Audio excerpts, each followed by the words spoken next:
Yo, what's poppin'? It's Thompson. We have day two of week two of the Countdown Cup APAC matches, starting with Shanghai Dragons against the Hangzhou Spark. But before I get into this, like this video, subscribe if you like this kind of content. This video is uploaded a bit later than normal, but that's how it is sometimes. Anyway, Shanghai Dragons, they get a 3-2 win in a reverse sweep fashion. Spark, they had some good changes here. You bring in Bernard for 4 out of 5 maps. You win the map, but you don't play him as well, so that's always good. But you're still playing Echo. He has improved a bit, but he's not. I still don't like it as much. And this team they just fell apart, bro. They just needed one more win, just one more, and they couldn't get it. So Li Zhang's a 2-0 for the Spark. Both teams playing a Sombra and a Ana, but other than that, got Spark playing the Zarya Genji Lucio, with Shanghai playing a Tracer Diva Zen. And honestly, the dive from Spark is just way better here. Shy and Alpha, you look lethal, and they're just going right through the support lines to Void's peel, and then Zarya coming up the rear, I guess, and just going right through it. There are times where maybe they're a bit too patient with their ults and they end up dying before they can use them. But overall, the Shy and Alpha E dive together on Night Market secure that 161 win. But then going over to Gardens, it was even better for the Spark. Because, yeah, Teru died early, and that gives Shanghai the first cap, but then it's all Spark from there. Shy's building EMP faster than Lip. He does a really good moment where he hacks Izayaki with Transcendence, and this lets Alpha hits a big Nano Blade, and then Shanghai, like, their EMP doesn't do anything because suddenly they're down.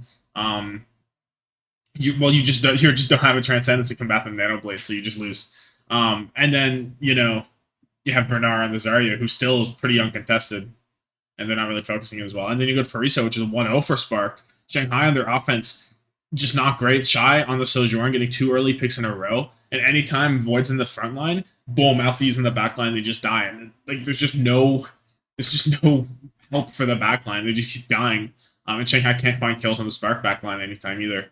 Eventually, Shanghai do get some control on the point a little bit because they get a kill on the Neko. But then they don't get any more kills after that. Spark just kind of come back. They had 2 kills total, and one was on Neko at the end of the round, one was at the midpoint. So Flooded didn't even get an ult. It was really bad. It was a really bad showing. It was like, oh, this team can't win. This team is awful. And then you get the Spark offense, and they get held for 3.5 minutes, to be fair, because Lip's the GOAT. But eventually they get a primal from Gushway because he's in on this map, and it makes enough space for Alpha to get a blade and a kill. So then Spark get the one take that they needed. But then we go over to Route 66, and Shanghai just kind of win the next 3 matches. I don't know why this says Spark right there. But, okay. So Route 66 is a 3-0 for Shanghai. Just not great. So on the Shanghai offense, they do lose the first 2 fights, but the entire time they're able to move the cart pretty easily. Back on the Diva Zarya compositions, by the way. And the Spark just were not willing to drop Bernard down to the point to stop it, so they just kind of kept on going. And Alpha was under extreme pressure from Lip this entire time. And they just kind of, they lose a fight and they just lose the entire point because of how much the Shanghai Dragons are able to push. Alpha does stabilize on B with a Nano Blade, but from a point, Shanghai just brute force through with a Grav and a Nano Blade. And then Izayaki hits a Trank to stop the dive from coming through, and then they just get through there. And to end out that final recontest, Void gets a 2K bomb, which is a pretty rarity in the current economy of the Overwatch League. Or in Overwatch 2 in general, probably, because, you can't just, go for bomb kills anymore. But they get 2. And Spark kind of stabilized at the end of C, even, because they just kind of kept on going from there. And it looks like they were going to hold. But then Izayaki gets a Trank, stalls out the overtime in time for some reinforcements. And Alfie holds his blade way too long, dies with it. Void lives out on the point. Just nothing coming from the Spark ultimates that they had multiple of. And now Shanghai just full cap when it really was Spark's fight to lose with the ultimates they had. They just didn't click them in time, and they just lose off of it. I think Alfie was probably waiting for a bubble or something, but just go in after the Trank. You have you can just go. You don't need the bubble. You die anyway with it. So what's the point? Over on the Spark offense, it was okay for a bit because Void immediately got beamed down and he got demeched. And before you can get back, Spark speed Bernard onto supports, and they push the cart. They push the cart to the very end of A. But they get held there because Bernard, he pushes those again, but it's too late because Shanghai kill his supports this time. And then it's just nothing. It's just air. The EMP doesn't work. The blade doesn't work. The grabs aren't getting anything. The ultimates just weren't getting the kills they needed to get, and Spark just held on, or Shanghai just held on. And so the beginning of the reverse sweep starts. Then we get new queen trade, which is 100 to 77 for Shanghai. Again, Diva against the Zarya, and honestly, it's kind of crazy that the Zarya doesn't win here to me. Like I don't know how it, I don't know how he does it, to be honest. And they were in the lead for the longest time. And it was just, just as you would expect, the Zarya pushing them forward. The Diva's not really being able to dive that well into the Zarya. They're not really focusing around them. Eventually, they start focusing Benar a bit more, and they do end up winning a good amount of fights from that. Whenever there's no transcendence or there's no beat rather or nano boost for him, and Shanghai actually do take the lead in the end with a good ult rotation. And then the ults from Shanghai from the Spark just don't get enough value. Shai's EMP doesn't get enough, and Lip gets a big EMP, so they lose that fight, and they continue. Shanghai get the checkpoint then, and then they continue to fumble their ultimate. Teru keeps dying early. So there's no Nano Blade going off, so Alpha E blades early, and then Bernard hits a grab that gets nothing, and like it's just like Shanghai keep on going. And then they do lose a fight overall, right, with some of these ultimate usages, but they drained Spark of a lot of resources to take the lead because they shouldn't have had to use all this. An EMP probably should have been good enough. If not an EMP, then a blade or a grab, but then use all of it, and you don't have anything more to try and retake the lead, so you just kind of lose. It's I think that Shanghai did have a good adjustment mid map there to focus more on Bernard a bit. Um, Kind of let him not be able to walk up as freely. You do have the Zenyatta because Izyaki's putting a ton of damage and is a huge different maker to stop Bernard from doing anything. Once they shift focus over him a bit more and stop trying to protect your own team from the dive, just let them focus on themselves and stop Zarya from doing anything and stop from there. It forces bubbles away from Alpha E, away from Shy. You're able to win a bit easier. So then you get that, and then you get Oasis, which is just a 2-0 for Shanghai. Shanghai actually come out on the Pharah on Gardens. Doesn't really work out. So he swaps over to Tracer after 2 lost fights. But it's just like the all fumbling continues. It looked like it should be a Spark win again. So this is 3 maps in a row where Spark have fumbled their ultimates late into the round to lose and lose the lead. It was like I think it was 99-0, I believe. And Lip actually saves the round by hitting a great EMP. That's all they needed to flip the point over in overtime. And from there, it's just like Neko beats early. There's a gravel. Trank is still up, so it doesn't get anything. The Nano Blade gets slept by Bebe, who was still playing, by the way. And Shy hits a late EMP. I don't think he had it at the start, so that's not really on him. But it's like, you just have to get better at your ults. And then you get University, which is 100 to 84, with Void on the Orisa. And they get the initial cap, but he does die early. Void dies early. And Spark just can't really run at anything. And Bernard's just being kept at arm's length here. So it just kind of feels like Shanghai are kind of playing around him really well, not letting him do what he wants to do, maybe. And Teru is still dying first a lot. And again, the alt fumblage keep on going. The EMP doesn't do anything. Void goes over to the Diva eventually, and Shanghai play very slow. And this lets them be able to kill Bernard as Bebe falls. And once Bernard is dead, Spark just kind of crumble, and you get the reverse sweep that you were looking for from Shanghai. So I'm not telling you the match is going to be Izzyaki. I didn't mention him too much here, but like he was whenever it flips over and it starts to be Shanghai, he was a huge aspect of that because they really pressured down with Bernard specifically, right? And it's not so much like, oh, Bernard wasn't like spearheading it, but it's like you pressure Bernard down and suddenly Alpha E struggles a lot more. He has to wait a lot longer for bubbles to go in, as we saw, and maybe that's what he was too focused on, is getting those bubbles or something. And like he handles himself really well, even though he did get kind of rolled at times with the dive at the beginning. It works out in the end. And then we get the LA Valiant into Chengdu Hunters. He had a 3-2 for Valiant, so back-to-back 3-2s.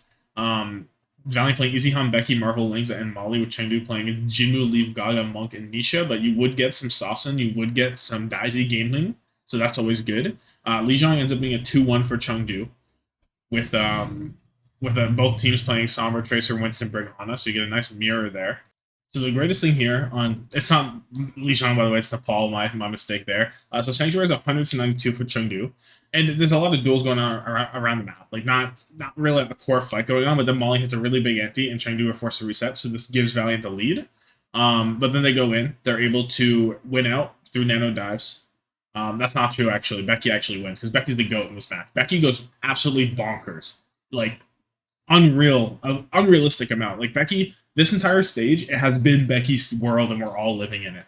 Um, he he does so much on the Tracer. He's building his pulse bomb so fast, even on the Echo later.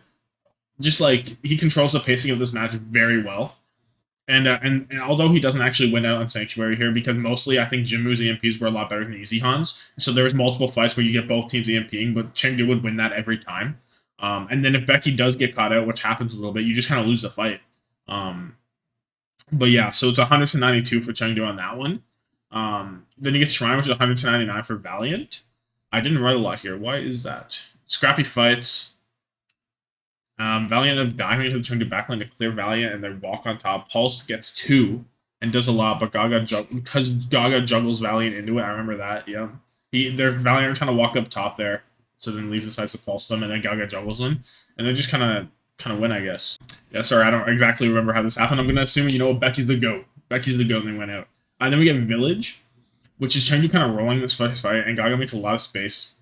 Jimmu ends up cleaning up a lot. And again, Jinmu on this EMP is much better than Easy Han.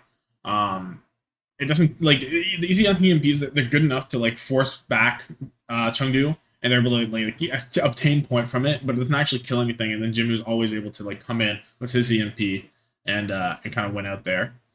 So yeah, mostly like more of the same from Sanctuary, to be honest. Then we get Eichenwald, which is a 3-1 for Valiant with Saucin coming in from Marvel.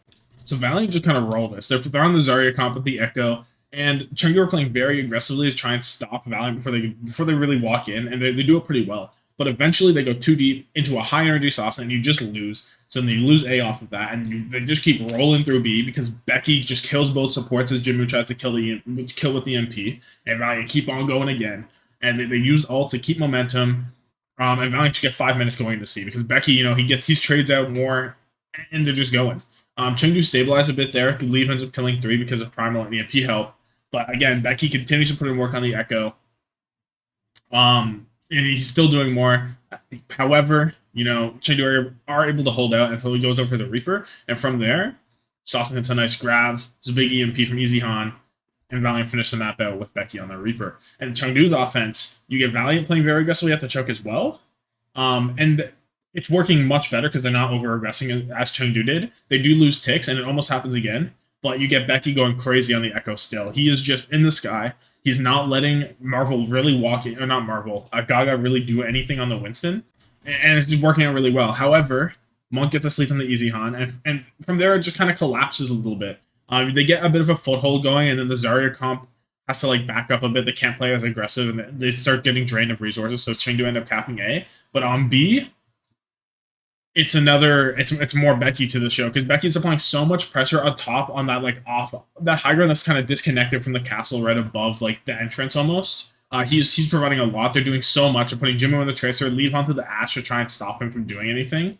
And actually they do get through that a bit because they sustain the assault from a grab and a duplicate Winston. And it doesn't really kill anything because duplicate Winston isn't actually that much damage. Becky probably would have done more just sticky into the grab. But anyway, Chengdu sustain out. And Jinmu's moving the card a lot, so it's looking really good to push into C. But leave Bob's a point, and it doesn't actually reach it because Lengza blocks it with his bash, and then Chengdu C9 it. So very unfortunate there, but damn. Valiant looked pretty good here. Then we get Dorado, which is a 3-0 for Val, continuing to just be on top, I believe. So on the offense, it's Becky continuing his performance on the Echo. He keeps right where he was, applying a lot of pressure. They force Chengdu basically out of the original high ground thing, and they go back to the fountain. But then Leaf hits a huge dynamite, and Gog is able to put in the work. And then they come back with ults. Valiant, they whiff. Easy Han dies mid EMP. Becky gets his dupe instantly deleted, and Saucin grabs doesn't get any kills, and they just get rolled. However, Chengdu did have to use ults to stop that. And so Jinmu ends up dying early. Lengza gets a rally in, and Valiant end up capping A. So despite, wildly misusing their ultimates, it's all good. And then again, Chengdu on the high ground. Becky gets forced down, so Becky's not doing anything, but then they drop, and then Becky goes up, and he just rolls. And then you get Jinmu going for the Torb. So I don't know what the goal is there, but you know what? Sure. So Valiant get an EMP, and then they get a dupe grab into C. Or they duplicate and grab this, so you don't get a dupe grab because they're not playing Zarya on the other side. They're on the Winston. But then you're going to the C. You get Easy Hunt over to the Sojourn now. Jinmu actually gets 2 kills with his Molten Core, but Valiant just build up their ults and they win. So it's just like that rotation between the duplicate, just adding another edge with the EMP and the grab works out really well. Now you could say the Blade does the same thing, but I think Becky on the Echo works a lot for Valiant really well, especially with this high ground. He's able to control it a lot, and it's a lot more pressure onto the Winston. So if you want to stop the Winston from doing as much, I think that the Echo does do a bit better job of that. And so it works out pretty well for them. And then we get Chengdu on the offense, and you put Jinmu on the Genji right away. And Valiant gives it the choke, and Chengdu take the high ground. They tried it out on the Valiant backline, but Becky, again, boom, big diff. And then Becky actually gets slept. So Chengdu do push a bit more. They look towards the end, but then Easy Hunt gets a 4-man EMP. However, huge 4-man EMP. No one's nearby, though. Just no follow-up, really. But it does, maybe it stalls out long enough that you can get Marvel back, or Sasson back, rather. Molly gets asleep onto Gaga. Jinmu gets beamed down by Sasson, and then Valiant just rotate their ults to just hold on. It just doesn't. They just keep it going. You know, you have to. It's such a good rotation, especially here. So yeah, and then you have Colosseo, which is 113 to 77 win for Chengdu, not Valiant.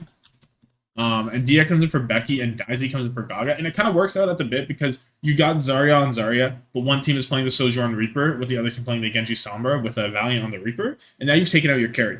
So it kind of works out a bit at the beginning because the Reaper is applying a lot of pressure, and they have the lead for a long time.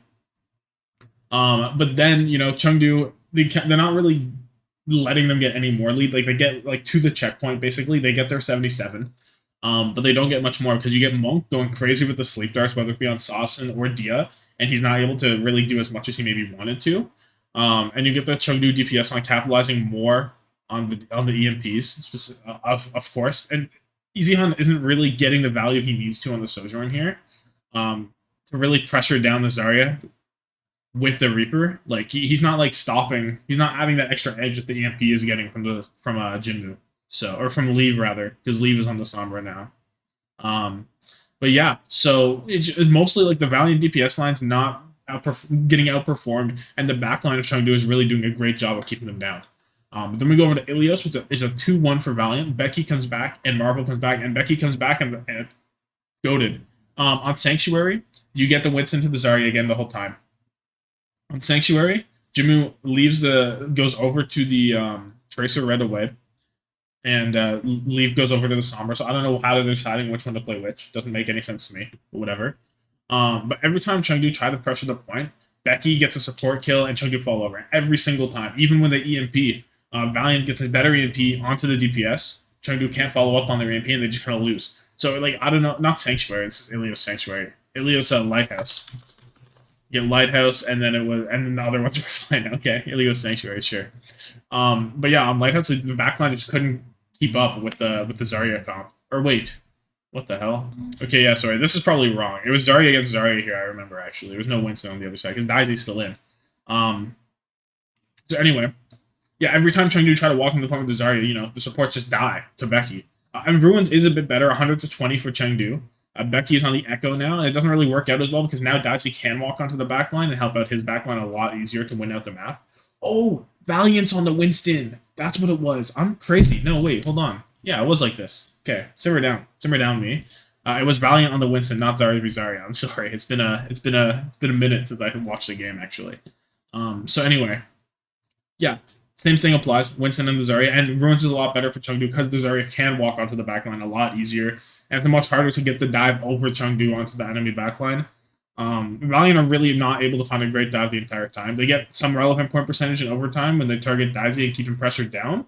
And it gives the Valiant backline a bit of room to breathe, but overall, not able to pressure the enemy backline as they need to. And then you get Well, which is 100 to 62 for the Valiant. And Becky gets a pulse after first fight. He's crazy. And he gets a great stagger kills to get 40% off the initial cap, basically. And from there, Valiant decide, you know what? We targeted the supports and then we targeted Daisy. Let's change based on how it's going. So Daisy walks out. He might misstep a little bit. They're instantly on him. Maybe he is a little too far forward, but they don't want to dive onto him because he has backline support. Boom, you're on the backline now. So they do a great job juggling that. Chengdu do flip the point because Daisy gets a foothold on the point because they fail to actually get the kills onto the support line. But Valiant are able to live through the EMP grab because Jimmu wasn't there to put in the damage on the Genji. And yeah, they respond with their own EMP and they win out. So big Valiant fighting. Becky, player of the match has to be. He was so good, like just so good this entire stage, man. Normally throughout the season, I've been like, oh, Becky has some really good moments, but he trolls a little bit, gets a little bit of inting. But now that's just gone away. The inting part is just gone, and he's just full carry mode the entire time. And I am here for it. This is fantastic work from Becky, and if he was at this level the entire season, it's scary to think about what's going on because now like the battle for the bottom rather between Charge and Valiant, it's like neither of those teams should be there. Like Spark should not be in the play-ins anymore. Like I hate that they're gonna get away with it, but like I wish that we had like both of these bottom teams in because they are peaking at the right time and it's looking really good for both of them. Speaking of the other bottom team, we have the Guangzhou Charge playing the Seoul Dynasty. However, they do get 3-0'd by Seoul, and it's not fantastic. It's not a great showing, but it's not awful. So Seoul playing, Prophet Fitz, Smurf, Iris, and Vindane, with Charge playing Jimmy Choi Se1, Piggy, Xerneas, and Faraway, as expected. Oasis is actually very close, and 100-0 off rip for the Charge. But you get both teams playing the Sombra, Genji, Lucio, Ana with the Zarya. So, Smurf up against Piggy, hardened Zarya player, but and it shows, actually. It really does show. Smurf does outperform him in some ways, but overall, as standard definition for outplaying, Piggy does get the outplay. Because right off the rip, City Center, Piggy has grabbed 40% faster than Smurf. He was doing unreal amounts of work. Like, unreasonable. And Choice won perfect blades way before Prophet got his. So double ult fight wins right there. Prophet hits a blade, doesn't get any value, and Seoul lose, and they don't even use grab or beat the entire round. I don't know if they were saying, oh, Prophet blades will probably win. They just don't, and they don't get any of those off, so it's just a 100-0 off rip, and it's kind of scary. But then you get Gardens, which is 137 for Seoul. And this has been interesting because they're not actually playing the Lucio on this point, they're playing the Brigitte, the Charger. So Fitz trades his life for a hack on the Xerneas, but oh no, they're not playing the Brigitte. They're basically playing the Brigitte right here. My bad.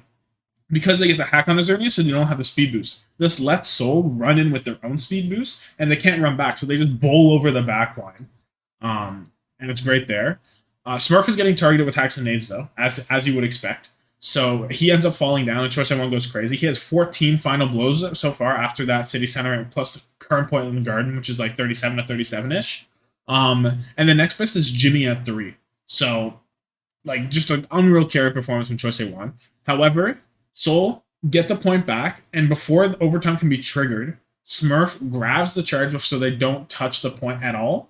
Even though the EMP is about to go off, he doesn't actually quite get there. And a really big brain play from Smurf, and that's the kind of plays that you will get from Smurf that you won't get from Piggy, maybe. Piggy is carrying, mechanically, with the damage, faster grabs, but Smurf is such a smart player, and he actually lives so well that it kind of outweighs it almost, because he's getting more value through his bubbles, through his grabs, than his raw damage. Then you get University, which is 177 for Seoul. Charge take the high ground, and then Seoul go on the Jimmy and kill him. They take point for 10%, but Piggy once again high charge, running through them. He is the ultimate carry Zarya, while Smurf is a bit more of a supportive player. And it felt like Genji versus Genji at times because you had Prophet pop off, which he wasn't really doing the previous 2 maps. And then you have Choice 1 popping off to come back, but then it was Prophet pop off, Choice 1 pop off, Prophet pop off. And it ends up with Seoul on top because Prophet popped off more. So yeah, nice 2-1 there from Seoul. And the Periso is a 4-3, and so is Circuit Rail. So you get back-to-back 4-3s in a 3-0, which is kind of crazy. So you have still Zarya comps going back, and still mirrors. On Seoul's offense, it is Piggy outperforming Smurf overall. But then Smurf makes a big play when he needs to. He's hitting the grab. He's living very well. He only had 1 death, I think, on the round, probably. And they just kind of roll through B as well. So it's just Smurf versus Piggy. It's the 2 different playstyles of Zarya clashing right now. And Smurf's plus his team, it's a bit better team coordination with Seoul because they're just Seoul Dynasty. What are you gonna do? But he's going crazy. Another big thing from him, he hits a grab at the end of B, body blocks the beat on the Piggy in his grab. That's the second time he's done it this season. He did it once in the kickoff clash as well, which is probably the only 2 times it's happened this season, or 2 times I remember. So intelligent, super intelligent here. and they do get to see and they do cap, but it takes like a minute. They have like a minute 30 something left. They have 130 left. And then you get the charge offense, but they cap in overtime, so they don't get the extra push. With Soul playing the Winston this time, and it looked really bad for a while. Sorry, the sirens going on. So yeah, the charge backline on this offense, they really struggle to live when they push. And every time charge go a little bit forward, Soul turn to the backline, and then they take out Piggy. The backline dies, Piggy dies, it's a roll. However, Choice A1, go bails out charge with a nano blade and the cap A in overtime. And from there, it's like you gotta go fast. You gotta go fast if you want to have a chance of capping this with any time, and they unfortunately don't quite get it. Soul end up stabilizing and be with an EMP, and it looks really rough for charge, but they do get a nice pick, so Soul give a lot of space. And then they dive from the EMP. No, yeah, they dive into an EMP, and that's how they lose. And they give a lot of space. And then Smurf dies early on the recontest, and Charge end up capping out B. So they have like a bit of time, but it's going to be rough. But then Prophet hits the Nano Blade, stabilizes, and then Trusei 1 hits the Nano Blade again. Genji on Genji. Boom, boom. Back the other way. However, you end up losing overall because Charge EMP first, but Soul lived through it. So Soul EMP, and then they lose to Graph Beat, if I remember. So yeah, so it ended up being a Charge win at the very end there. A finish, not a win, because now Soul just need to get one tick, and they just run on the Piggy. He ends up dying. And then Iris has a really sick play where he kills Xerneas, sleeps far away, and then he keeps up Smurf, and they get the single tick that they needed. And then we get the Circuit Royale, which is a 4-3 for Soul. And honestly, Jimmy was not doing the most. You notice that I barely mentioned Jimmy. He's not been fucking. Jimmy's not been fucking, simply put. So it ends up being a 4-3 for Soul, and they're playing the Zarya still, and they just kind of roll out with the rush on the offense. They just go through it. Jimmy's not getting the picks to slow them down until he stabilizes the overclock at the very end of C, but it was like literally a roll. Like they just bulldozed over them for 2 points. And Charge do hold at the end of C very well, with the Prophet's able to open up a fight in overtime, not even with a nano, not even with a blade, just a raw, opened it up, Fitz hit a really good EMP, and Soul finished the map. But it was like until C hold, where Jimmy was able to get the overclock, and they were able to actually hold on because it was very hard for him to walk forward. They were just finding pick on pick until like eventually something's gonna give, and so they're gonna be able to find it through in overtime. But the Charge on their offense, it looks really bad for them because they almost get completely held on B actually. But lucky for them, they make it through because of the back cap. They back cap with Choice A1. So, but yeah. So basically, Soul did a spawn hold. It didn't work out. They kind of lost A and a lot of B because of it, but they were able to stabilize on B because they had a lot of fight wins. And then Fitz was canceling both of Piggy's fluxes, so you don't have flux suddenly as a win condition with the Sombra anymore. So it actually is a lot harder to break through a lot of these points. But then, Choice A1 does get the back cap, as I said, so they go on to C, and then they just kind of roll through C, and like they cap B in overtime, they roll through C and get it in overtime. Because, Charge just fluxes, and they win. But Soul in their offense, they're once again running the Zarya as they do. They're just running it on the P, and they cap A, and they don't get any further because they don't have any ults anymore. Like, they get Nano Boost, Smurf runs it, they don't quite build their ults. They're very close, they're 90% something, but they don't actually get it. And then they get held. However, that is all they needed because Charge on the offense, Soul playing that close corner again, but then they get a little over aggressive and they push a bit deeper. But then Charge does C9 because they kill Piggy, no one touches, and Soul end up winning. So pretty standard there. But like it's a close 3-0, as it says. It's a close 3-0, but Soul definitely felt a little bit more in control this entire time, I think. But anyway, contemplating match not on here, but I'm gonna go with I'll go with Smurf. I couldn't like the way that he was able to be better than Piggy through living and his very smart plays, like the body block, grabbing them off the point so they don't touch. It's just so smart, and he's living so well and helping his team a lot. So while he's not carrying, maybe he's not like being the true carry, he is enabling his team much better than Piggy was. So yeah, gonna give it to Smurf for that. Anyway, yes, thank you so much for watching. Please, if you like and subscribe, and deuces.